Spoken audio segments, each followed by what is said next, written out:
Assalamualaikum warahmatullahi wabarakatuh. Alhamdulillahirabbil alamin. Wassalatu wassalamu ala asyrafil anbiya'il mursalin wa ala alihi wa ashabihi wa man sara ala nahjihi ila yaumiddin. Amma ba'du, fa inna ahsanal kalami kalamullah wa khairal huda huda nabiyina Muhammadin sallallahu alaihi wasallam. Wa syarrul umuri muhdatsatuha wa kullu muhdatsatin bid'ah wa kullu bid'atin dhalalah wa kullu dhalalatin finnar. Kaum muslimin rahimani wa rahimakumullah. Hari ini kita akan melanjutkan lagi pembahasan dari kitab At-Tauhidul Muyassar. Pada pembahasan 3 pokok yang harus dipelajari dan diketahui. 3 landasan utama yang wajib bagi setiap muslim untuk mempelajarinya dan mengetahuinya. 3 perkara ini disebut sebagai perkara pokok, disebut sebagai landasan utama, sebagai usul, karena menjadi pertanyaan di alam kubur. Pertanyaan yang akan menentukan, memetakan apa selanjutnya setelah itu. Ikhwan fillah rahimakumullah, 3 perkara tersebut adalah ma'rifatul abdi rabbah, kemudian ma'rifatul abdi dinahu, ma'rifatul abdi nabiyahu Muhammadan sallallahu alaihi wasallam. Yang pertama adalah mengetahui Rabb, mengetahui agama, dan mengetahui Nabi kita Muhammad sallallahu alaihi wasallam. 3 perkara ini akan ditanyakan di alam kubur. Sebagaimana disebutkan di dalam hadis yang diriwayatkan oleh Al-Bara bin Azib radhiyallahu anhu, bahwa mereka, para sahabat, pernah keluar bersama Nabi alaihi salatu wasallam mengantarkan jenazah seorang Ansar. Namun sampai di kubur ternyata lahatnya belum selesai dibuat. Sehingga sambil menunggu lahat dibuat, Nabi kita alaihi salatu wasallam duduk bersama para sahabat. Kata Al-Bara bin Azib, para sahabat pun duduk, dan seakan-akan di atas kepala mereka ada burung yang hinggap, menggambarkan bagaimana tenang dan senyapnya keadaan mereka. Di sana Nabi kita sallallahu alaihi wasallam menyampaikan kepada para sahabat tentang perjalanan ruh. Sejak ruh dicabut ketika kematian, baik ruh yang beriman maupun ruh orang yang kafir, yang tidak beriman, bahwa ruh orang yang beriman akan naik dan naik ke langit, tapi akan dikembalikan lagi ke kuburnya. Ruh orang yang kafir pun naik, tapi tidak akan naik ke langit, melainkan akan langsung dikembalikan ke kuburnya. Maka ketika ruh telah kembali ke jasad di dalam kubur, 2 malaikat datang dan membangunkan hamba tersebut, mendudukkannya dan menanyainya tentang Rabbuk, siapa Rabbmu? Orang yang beriman mengatakan Allah, Rabbku adalah Allah. Kemudian ditanyakan yang kedua, Madinuk, apa agamamu? Maka orang yang beriman menjawab, Al-Islam, agamaku adalah Islam.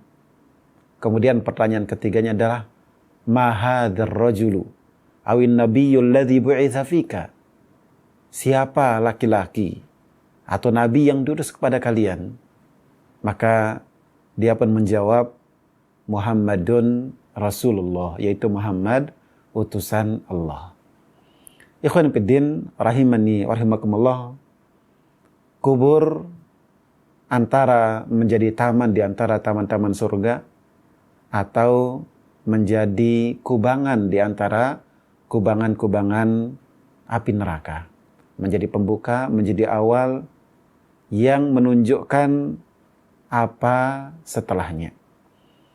Ikhwan fillah kaum muslimin rahimakumullah. Tetapi 3 pertanyaan tersebut tidak cukup dijawab dengan hafalan. Tidak bisa dijawab sebab di dunia dia hafal atau dia lancar mengucapkannya. Tidak hanya sampai di sana. Nabi kita alaihi salatu wasallam ketika menyebutkan tentang orang kafir dan orang munafik, ketika mereka ditanya tentang marrabbuka, madinuka, ma hadzal rajulu awin nabiyyul ladzi bu'itsa fikum, dia mengatakan ha la adri sami'tun nas yaqulun faqultu. Dia mengatakan tidak tahu. Dia terbata-bata, tidak bisa menjawab dan mengatakan tidak tahu. Dulu di dunia kami dengar orang-orang mengatakannya, kami pun ikut mengatakannya.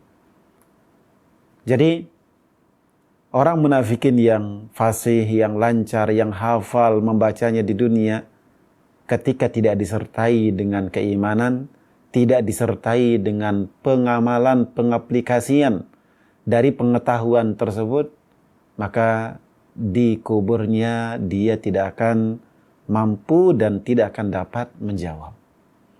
Maka ikhwan fillah, kaum muslimin rahimakumullah, menjadi kewajiban kita, menjadi tugas kita bersama, menjadi PR kita bersama adalah mempelajari 3 perkara pokok ini. Mempelajarinya, mengetahuinya, mengenalnya, dan dilanjutkan dengan meyakininya dan mengamalkannya. Ma'asyiral muslimin rahimani wa rahimakumullah. Al-aslul awwal ma'rifatul abdi rabbah. Perkara pokok yang pertama adalah seorang hamba mengenal Rabb-nya. Agar kita mengenal Allah, mengenal Rabb kita, mengenal Tuhan kita. Kaitannya dengan perkara ini, ada beberapa hal yang wajib kita ketahui. Wa fihi masail, kata Syekh. Dalam perkara ini ada beberapa poin.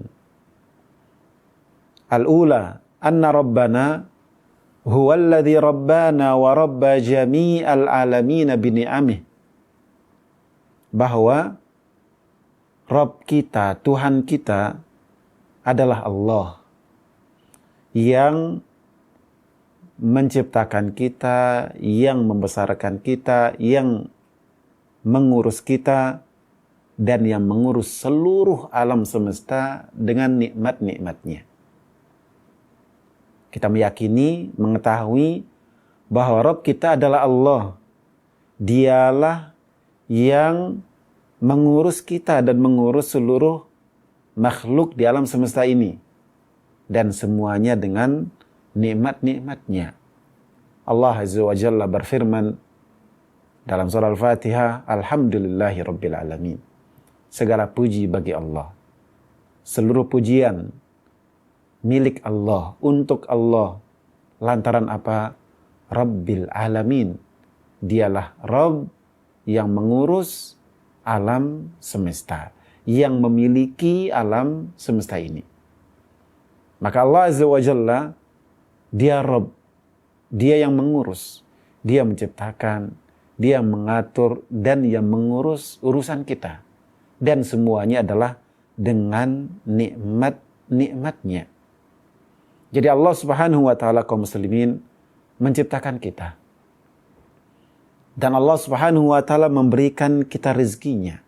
Allah ciptakan kita dan tidak dibiarkan. Allah ciptakan kita, dan Allah ciptakan apa yang menjadi kebutuhan kita. Kita butuh makan, kita butuh minum untuk mempertahankan hidup. Allah ciptakan, Allah sediakan. Dan Allah bimbing dan Allah ajari kita bagaimana kita makan, bagaimana kita minum, bagaimana kita mendapatkannya, bagaimana kita memprosesnya. Allah yang mengajari kita semuanya. Allah ciptakan kita dan kita tidak ditinggalkan. Allah berikan kita rezeki. Allah Subhanahu wa taala menciptakan kita untuk beribadah. Wa ma khalaqtul jinna wal insa illa liya'budun. Tidak kuciptakan jin dan manusia kecuali untuk beribadah kepadaku. Allah wajibkan kita untuk beribadah. Tetapi demikian juga Allah tidak biarkan kita terlunta-lunta. Allah tidak biarkan kita terseok-seok mencari sendiri seperti apa kita harus beribadah. Allah utus para nabi, Allah utus para rasul, Allah turunkan bersama mereka kitab-kitab yang akan menjadi pedoman dan bimbingan bagi kita.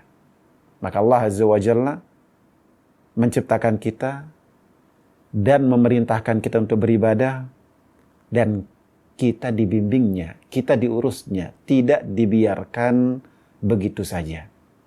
Ikhwan fiddin rahimani wa rahimakumullah. Allah Subhanahu wa taala berfirman, "Inna arsalna ilaikum rasula." Sungguh kami telah utus kepada kalian seorang rasul. Allah utus para rasul, Allah turunkan kitab-kitabnya sebagai pembimbing dan sebagai pedoman untuk kita ikuti, untuk kita patuhi. Ikhwan fiddin kaum muslimin rahimakumullah, itu yang pertama yang wajib kita ketahui tentang Allah Rabb kita. Dia yang menciptakan kita, Dia yang mengurus urusan kita dan semua urusan makhluk di alam semesta ini. Kemudian yang kedua, ma'asyarul muslimin rahimakumullah, yang wajib kita ketahui tentang Allah, annallaha azza wa jalla huwal ma'bud wa laysa lana ma'budun siwah. Allah Subhanahu wa taala dialah yang berhak disembah. Dialah Allah, dialah Tuhan, dialah sembahan yang benar, yang berhak disembah, yang berhak diibadahi, yang berhak untuk kita haturkan kepadanya ibadah-ibadah kita dan amal soleh kita. Tidak ada yang lainnya.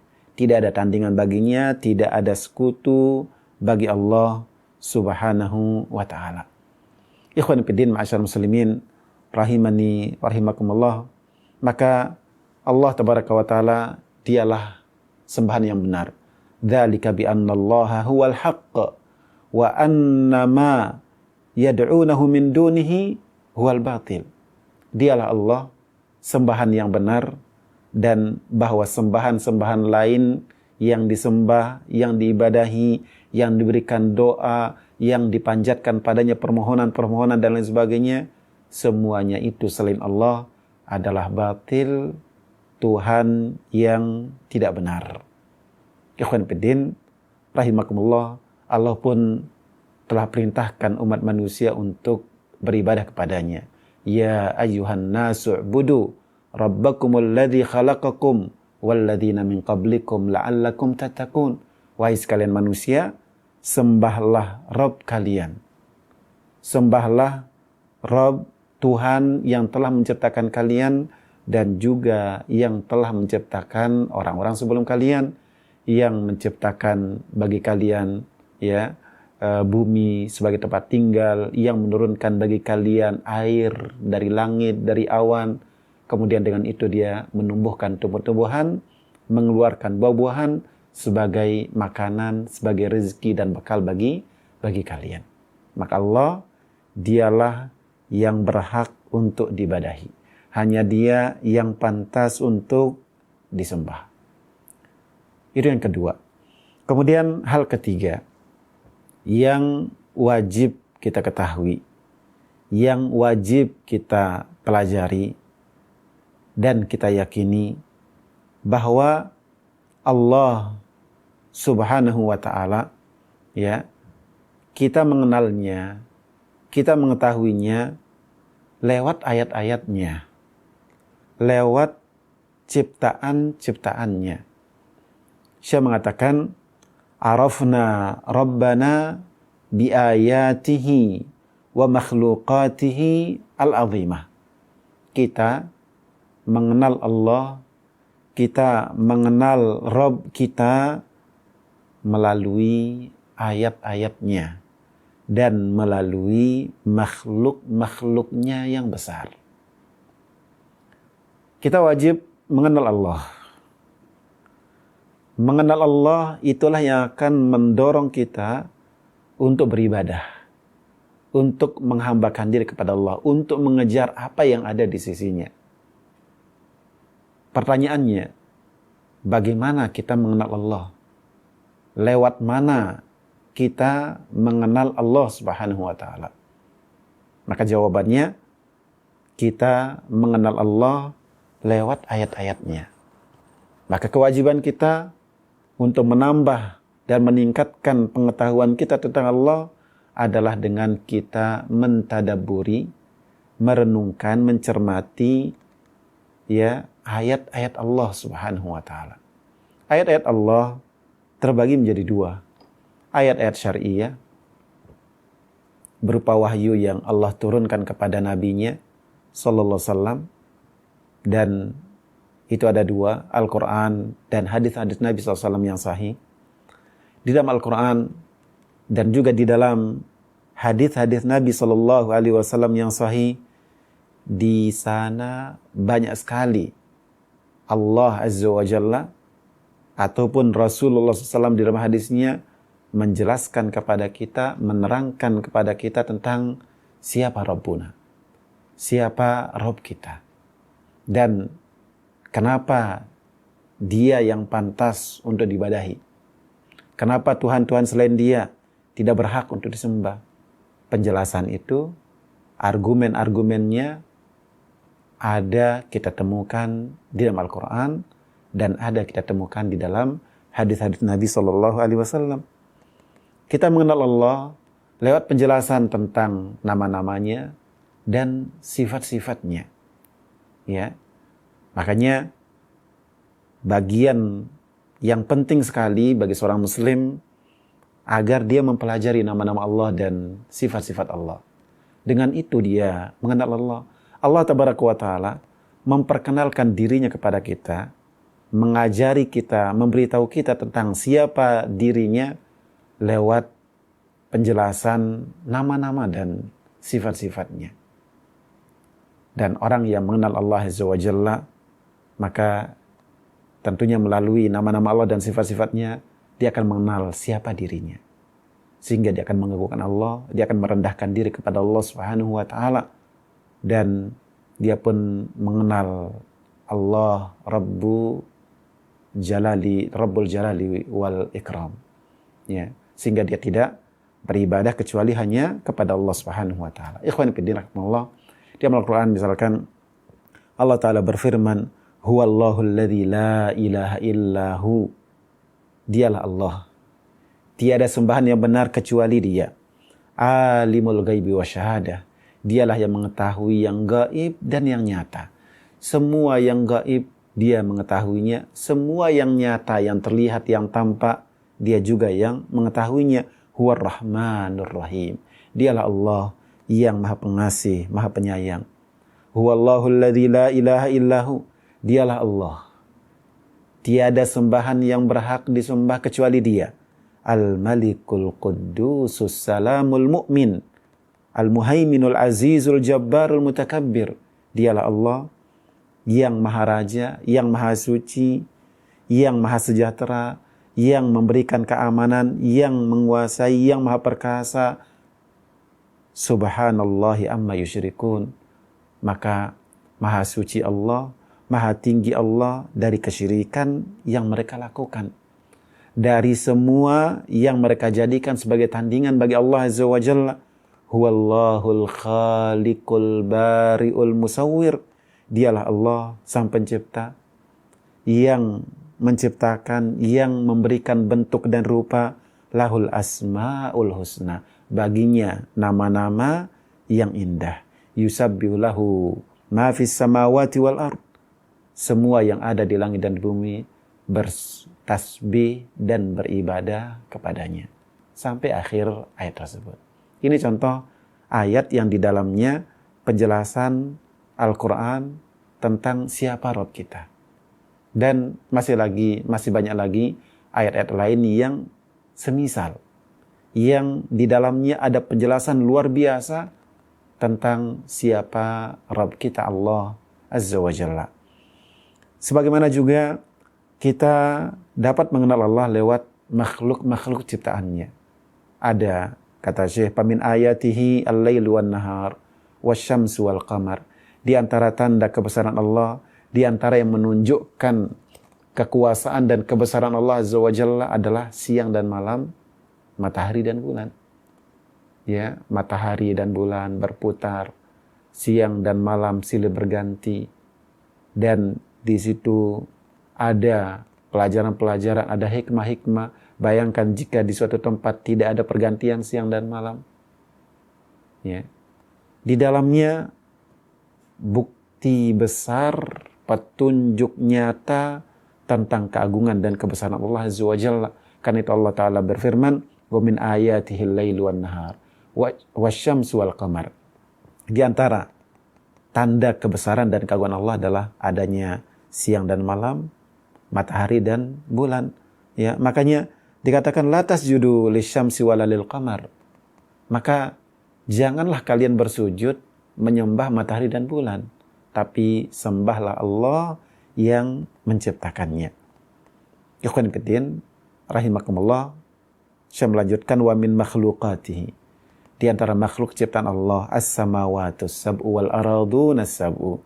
Langit yang terdiri dari 7 lapisan, bumi yang juga 7 lapisan, wa man fihinna wa ma bainahuma. Semua makhluk ciptaan Allah, ya, yang ada di langit dan di bumi dan antara keduanya, semuanya adalah bukti nyata kebesaran dan keagungan Allah yang membawa kita kepada mengenal Allah Subhanahu wa Ta'ala. Demikian, mudah-mudahan bermanfaat. Insya Allah kita lanjutkan bagian kedua dan ketiga di pertemuan penjelasan berikutnya. Jazakumullah khairan. Wassalamualaikum warahmatullahi wabarakatuh.